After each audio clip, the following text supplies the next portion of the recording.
ITI, for those that may not be familiar with it. ITI stands for In Transformation Initiative. And it was founded by directors who mostly were involved with South Africa's transition from apartheid in the early 90s.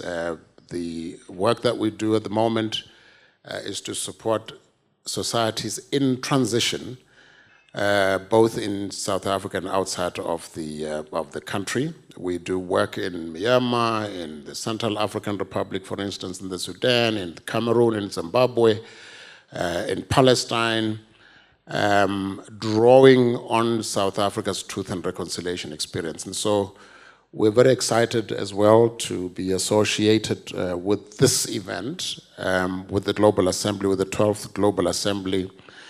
Primarily, I think, as my colleagues here have said, because while we this year celebrate South Africa's 30 years of democracy, democracy is not just about enjoying the freedoms and having our rights protected and respected. It's also about access to public goods. When we look around, the quality of education, which is the future of our children, should be improved. When we look around, access to clean water, access to breathing clean air, those values should never change. And therefore, while we celebrate 30 years of democracy, we also recognize that as a country, we are not yet on the downside of the mountain. So there's still a lot of work that needs to be done in order to address the pesky inequalities in our communities. And so we believe as ITI in the importance of dialogue. A lot of what the geopolitical developments are pointing out is that in our democracy, the democratic systems indeed may be at risk, and it is important for organizations such as ourselves to keep an eye on things, to make sure that we don't take our foot off the accelerator in terms of keeping attention and focus on developments that may be putting democracies at risk. It is indeed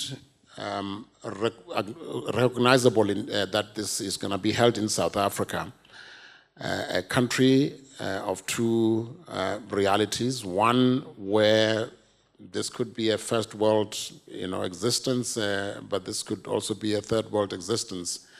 And South Africa still has that moral authority to contribute to what's going on geopolitically in the world. And so, Ryota, we are also excited to be supportive to the work that you will be doing here, and we hope that the legacy, when this conference is over, that when you leave, South Africa will continue to build resilient communities, that we will keep our foot, as I say, on the accelerator, because we don't do it just for ourselves, we do it for our neighbors, we do it for the African continent. We hope that as much as we learn from the folks that will be participating here, that we also have lessons to share.